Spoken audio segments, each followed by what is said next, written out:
Guys,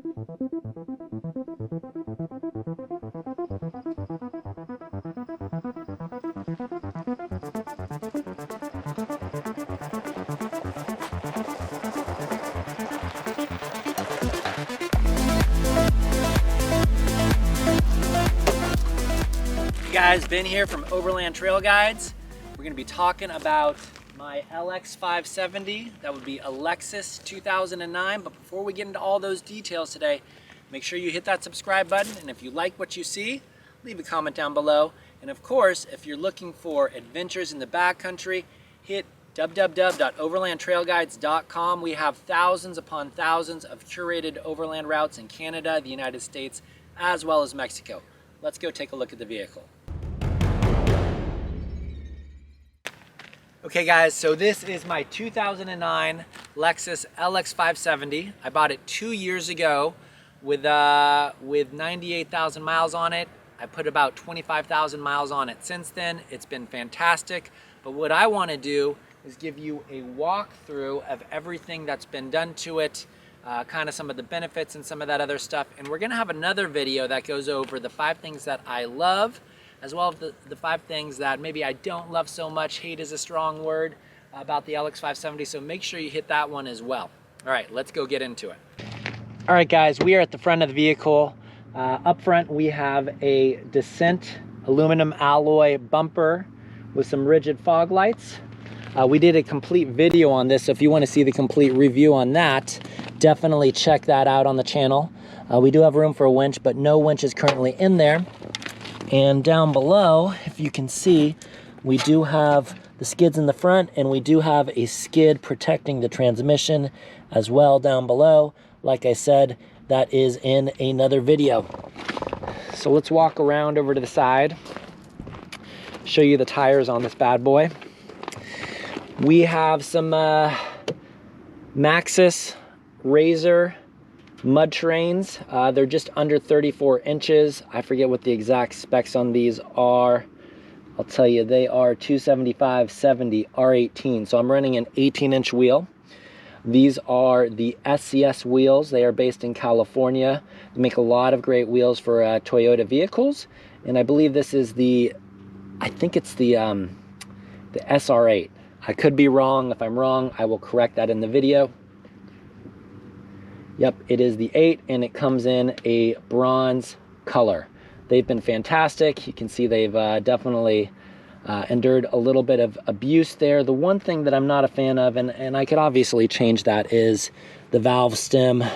This lip here makes it difficult to get in certain things. I could easily put in a longer valve stem, but that's just what I'm dealing with right now.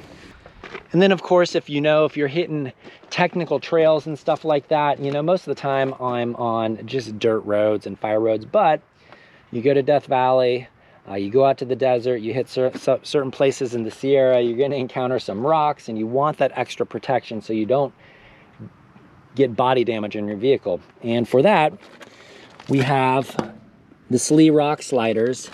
They have been fantastic. These actually act like a step as well, and that really benefits when my wife and my kid need to get in the vehicle. And down underneath, because this particular vehicle does have active height control, it has some globe articulators underneath that also need to be protected. Slee provides the extra armor for that. These are specifically made for the LX version, because you would not be able to bring over Land Cruiser, because you do need that extra protection on the globes. All right, let's move around over here. Up on top, we have a Prinsu roof rack. Installed that myself. And then what you see on the side over here is actually a side rack extension. I don't know if you could see it. I bolted it on to the side panel of the Prinsu roof rack.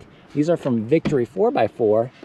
And because Land Cruisers are pretty notorious for getting awful gas mileage, I'm typically carrying a good 7 gallons of fuel when I'm going in the backcountry. So what I've done here is I have modified it with a Rotopack. So you can put any number of things that you can bolt on here, but that's what I've opted to do.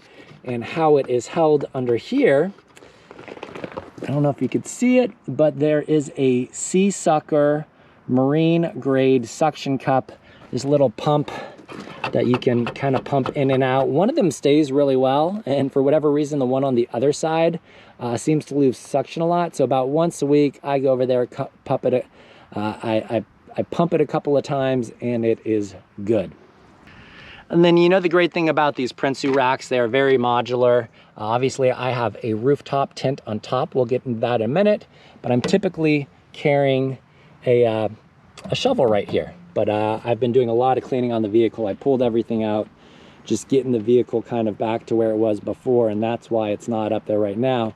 But I think what we'll do next is we will pop that tent so you can take a look at it really quick, and then we'll dive onto the inside of the vehicle.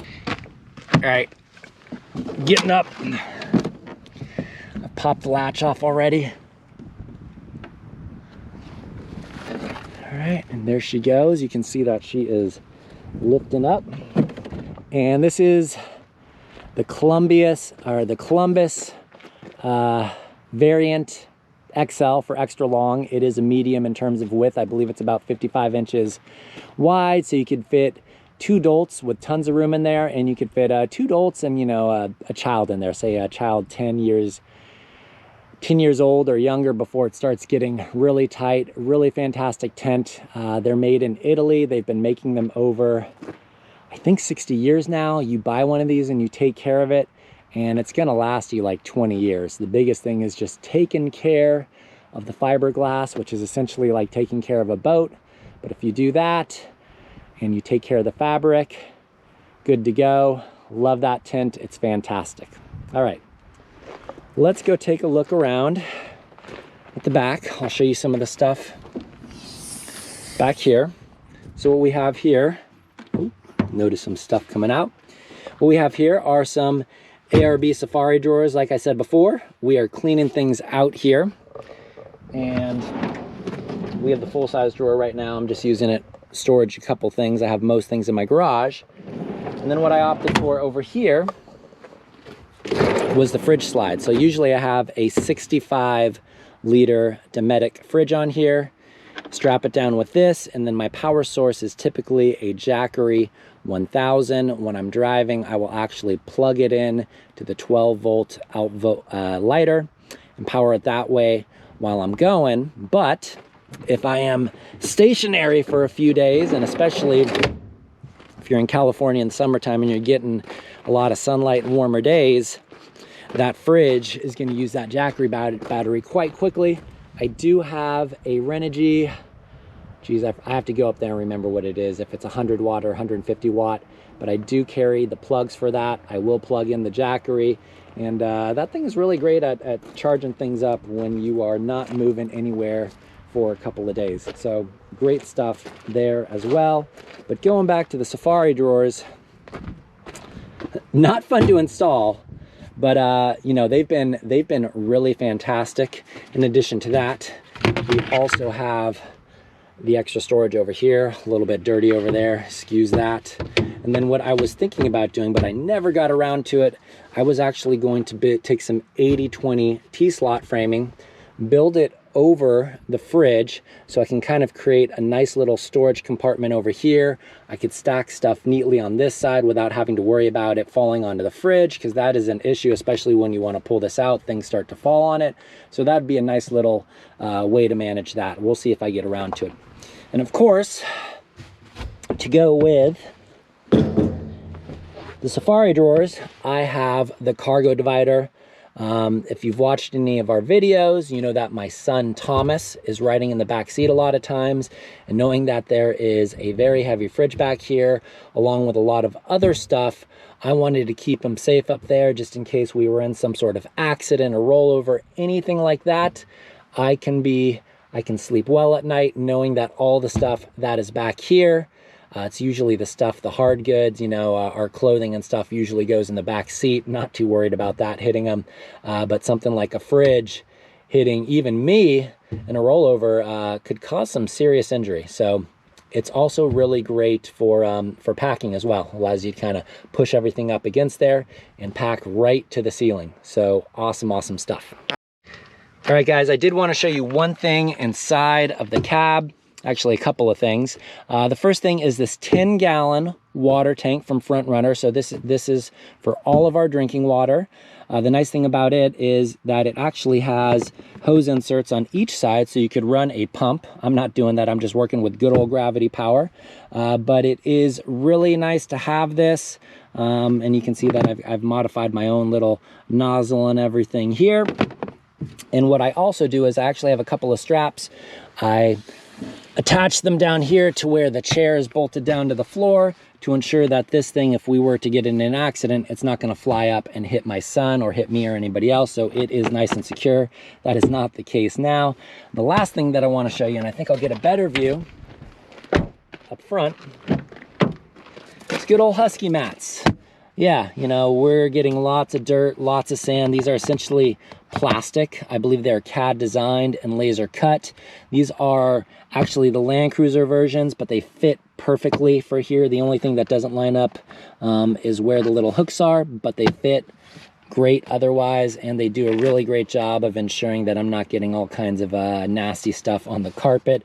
Over here, maybe not so much, but that is the Land Cruiser. The LX570, Big Tex, the Lexus from Texas. I hope you enjoyed it. These are fantastic these are fantastic vehicles. And of course, don't forget to tune in to our other videos that are going to go over to the 5 things that I love, the 5 things that I hate. Hate's a little bit of a strong word about the good old LX570.